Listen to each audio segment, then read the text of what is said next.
And welcome back to Takshashila classes. My name is Vasundhara Thakur and आज हम बात करेंगे how to tackle vocabulary for CDS 1 2025। अब एफकेट का एग्जाम बहुत सारे स्टूडेंट्स दे चुके हैं। मतलब आपका रिस्पॉन्स कलेक्टिवली जो भी मैंने ऑब्जर्व किया है वो ये रहा है कि vocabulary was a challenge for most of the students. Why it was so? क्योंकि हम लोगों के पास एक ना रिपीटेड नोशन रहता है कि यार यही पीवाईक्यूज जैसे वर्ड्स ही पेपर में आते हैं, right?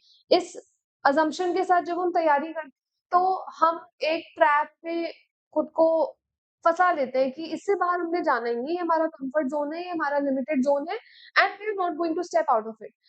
But this time, AFCAT exam debunked all those myths and it also kind of burst your bubble in the sense कि आपको बहुत डिफिकल्टी आई। मतलब मैक्सिमम बच्चों को बहुत डिफिकल्टी आई अटेम्प्ट करने में वोकैबुलरी, ठीक है? तो क्योंकि हमें इन मिस्टेक्स को अब अवॉइड करना है सीडीएस के एग्जाम के लिए, तो हम कुछ ऐसे सिंपल चीजें ट्राई करेंगे जिससे हमारा वोकैबुलरी जो है वो थोड़ा सा इम्प्रूव हो सके, ठीक है? यूजुअली हम क्या करते हैं, मान लो एक वर्ड है जो मैं आपको थोड़ा सा एग्जाम्पल्स के साथ ये चीज सिखाती हूँ, may be this will help you.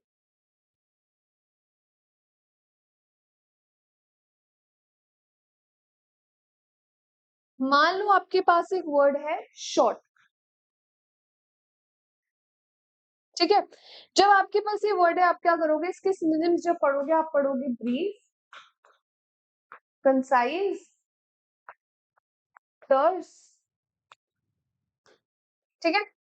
अब मान लो आपके पास एग्जाम में ब्रीफ और कंसाइज से रिलेटेड मिलते जुलते वर्ड्स आपने प्रीवियस ईयर्स में देखे या आपने जो मॉक्स अटेम्प्ट करे उसमें देखे, आप इन दो वर्ड्स के बाहर ना जाओगे ही नहीं। आप टर्स कभी पढ़ोगे ही नहीं, आपको लगेगा अरे कंसाइज भी आया हुआ है एक बार, ब्रीफ भी आया हुआ है एक बार। You will never even attempt or try to read this third word. That is the mistake that we make. So whenever we are preparing, especially vocabulary, grammar के केस में क्या है, आपने रूल्स कर लिए, आपने चैप्टर पढ़ लिया, आपको लगता है हाँ मैं इनफ प्रैक्टिस कर चुका हूँ, कर चुकी हूँ कि अब मेरा ये हो जाएगा, मुझे इसमें कोई डिफिकल्टी नहीं आएगी। But the problem with vocabulary is that it is very unpredictable, ठीक है?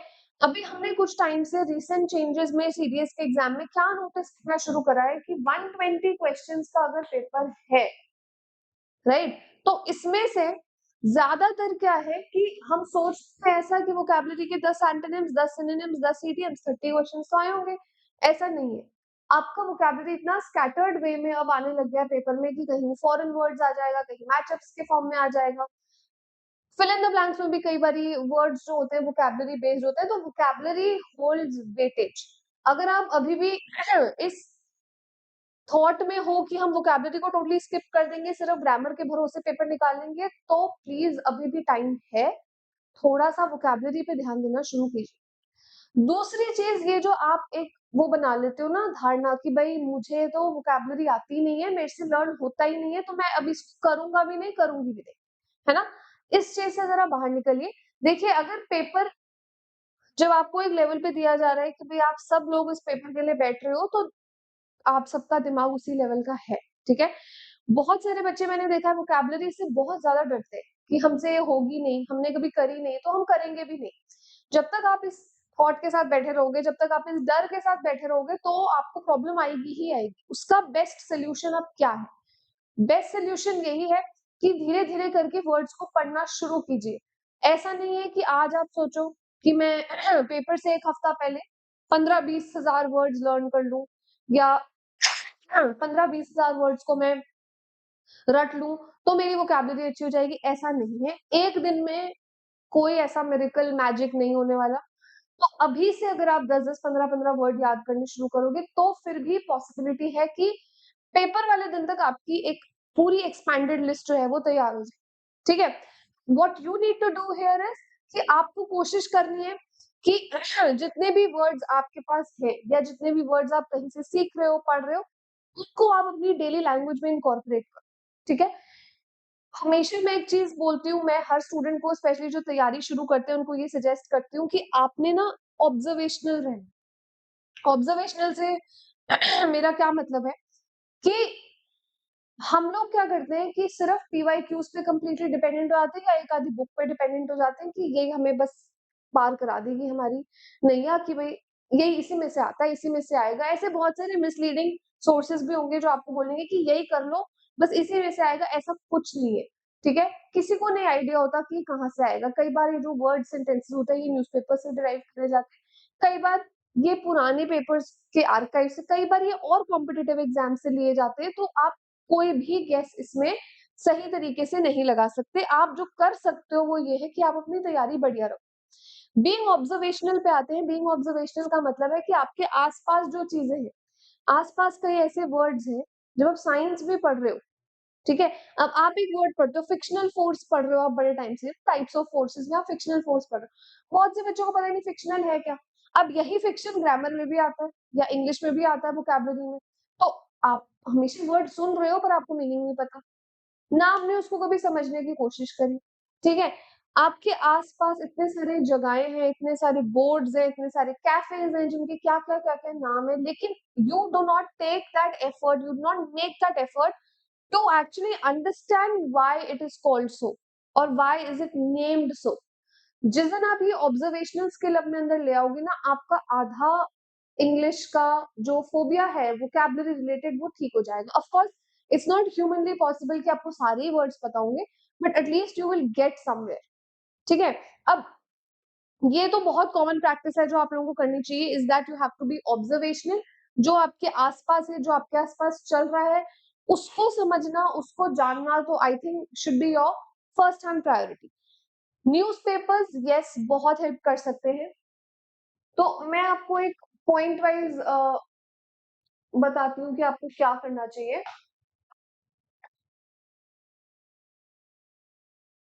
सबसे पहले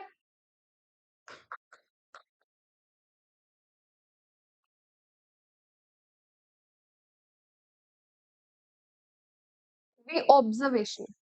ठीक है, सेकेंड चीज जो आपको करनी है वो है newspapers and books, but good books. अब गुड बुक से मेरा मतलब क्या है?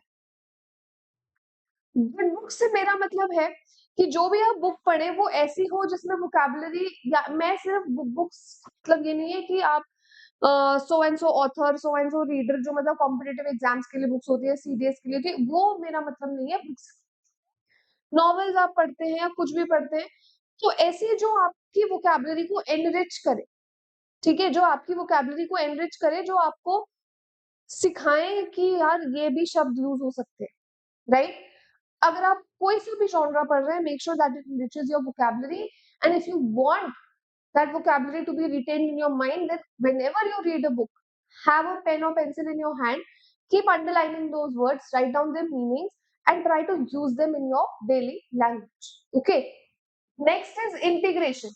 इंटीग्रेशन का क्या मतलब है कि जब आप कोई भी वर्ड नया सीखते हैं, कोशिश करो कि दिन में 2-3 बार उसको किसी ना किसी सेंटेंस में कहीं ना कहीं जबरदस्ती फिट करने की कोशिश करो। ठीक है, अगर आपने कोई भी वर्ड सीखा, फॉर एग्जाम्पल जोवियल, जोवियल का मतलब है भाई जॉली नेचर का। किसी को बोलो यार तू तो बहुत जोवियल है, यार मेरे रिश्तेदार है बड़े जोवियल है, 2-3 बार कोशिश करो, आपको वो वर्ड कभी नहीं भूलेगा। ऐसे ही वोकैबुलरी बनती है। तीसरा इंटीग्रेशन का क्या मतलब है कि अपने पर्सनल लाइफ से उसको जोड़ने की कोशिश करो। कोई इडियम है, कोई वोकैबुलरी का वर्ड है, कुछ भी है, उसको अपने पर्सनल लाइफ से जोड़ने की कोशिश करो। कि मान लो आपको कोई नया वर्ड आया, ठीक है, तो आप सोचो कि यार इस क्वालिटी का या इसके लिए मैं किस बंदे को ध्यान में रख सकती हूँ या किस इंसान को ध्यान में रख सकती हूँ, राइट। तो उससे आपको वर्ड बहुत इजीली याद हो जाएगा। So these are certain things, you have to add personal touch. देखो जब आपने अपनी मदर टंग सीखी होगी, हिंदी, पंजाबी या हरियाणवी या गुजराती कुछ भी, तो क्या आपने उसके लिए कोई क्लासेस लगाई थी? आपको ये भी पता होगा कि भाई अगर एक वर्ड है धरती तो उसके 2-3 और क्या शब्द हैं मेरी मदर टंग में, है ना? अगर एक वर्ड है मदर तो उसके 2-3 और क्या सिनोनिम्स है, पर्यायवाची, आपको सब पता है। क्यों? क्या आपने उसके लिए कहीं ट्यूशंस लगाई? क्या आपने कोई स्पेशल बुक्स पढ़ी? कुछ नहीं किया। आपने क्या किया? आपने सिर्फ अपने आँख और कान खुले रखे और आपने ऑब्जर्व किया कि आपके आस-पास वाले लोग कैसे बोल रहे हैं, ठीक है? फिर आपको जवाब। तो इंग्लिश भी लैंग्वेज ही है, और उससे ऊपर तो कुछ नहीं, just a language, there is no theory attached to it, there are no theorems that you have to prove, या कोई आपको बहुत केस स्टडीज पढ़नी है, इसके ऊपर ऐसे कुछ नहीं, इट्स जस्ट अ लैंग्वेज, ठीक है।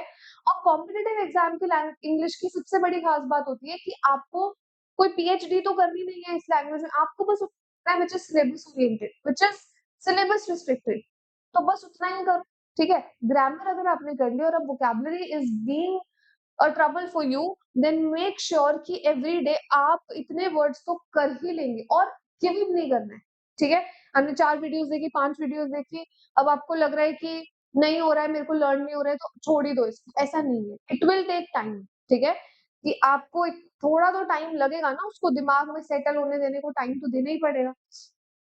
तो यही चीज है कि you have to be observational, try to integrate incorporate all these things in your daily conversations, then read newspapers, good books, and then PYQs. Now, how extract, I would say, vocabulary from PYQs? होता क्या है कि कई बार मान लो एक word है, synonym आया हुआ है, उसको हाईलाइटेड वर्ड है, उसका आपने सिनोनिम बताना है। अब 4 ऑप्शन है, 2 इजी वर्ड्स है, 2 डिफिकल्ट वर्ड्स। कई बार क्या होता है, मान लो उन्हीं 2 डिफिकल्ट वर्ड्स को अगले पेपर में यूज करा जाएगा, उसी ऑप्शन को मेन वर्ड की तरह डाल दिया जाएगा, ठीक है। तो समटाइम्स दिस आल्सो हैपेंस। तो whenever you are solving PYQs, ऐसा नहीं करना है कि बस हमने आंसर निकाला तुक्के से ए आ रहा है, ठीक है।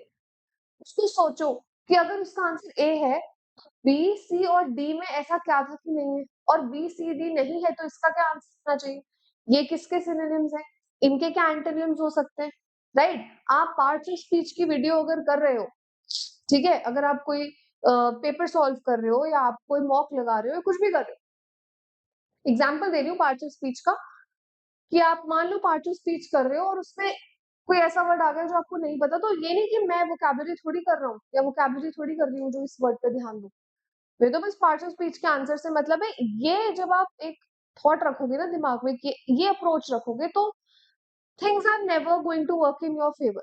फिर एक यूनिडायरेक्शनल अप्रोच है कि मैं पार्ट्स ऑफ स्पीच, आप अपने दिमाग को वैसा ट्रेन कर रहे हो कि वो सिर्फ वहीं देखेगा, ठीक है। और लैंग्वेज सीखने के लिए you have to have a multi dimensional approach, okay.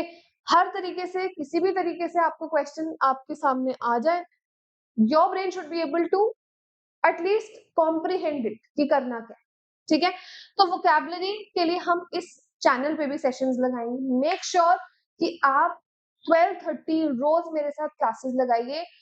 अगर आपको अपना ग्रामर, वोकैबुलरी अब सब ठीक हो चुका है और आपको बस एक प्रैक्टिस सेशन चाहिए कि यार मेरे को बस ये देखना है कि मुझे कितना आता है, तो 12:30 every day you can attempt sessions.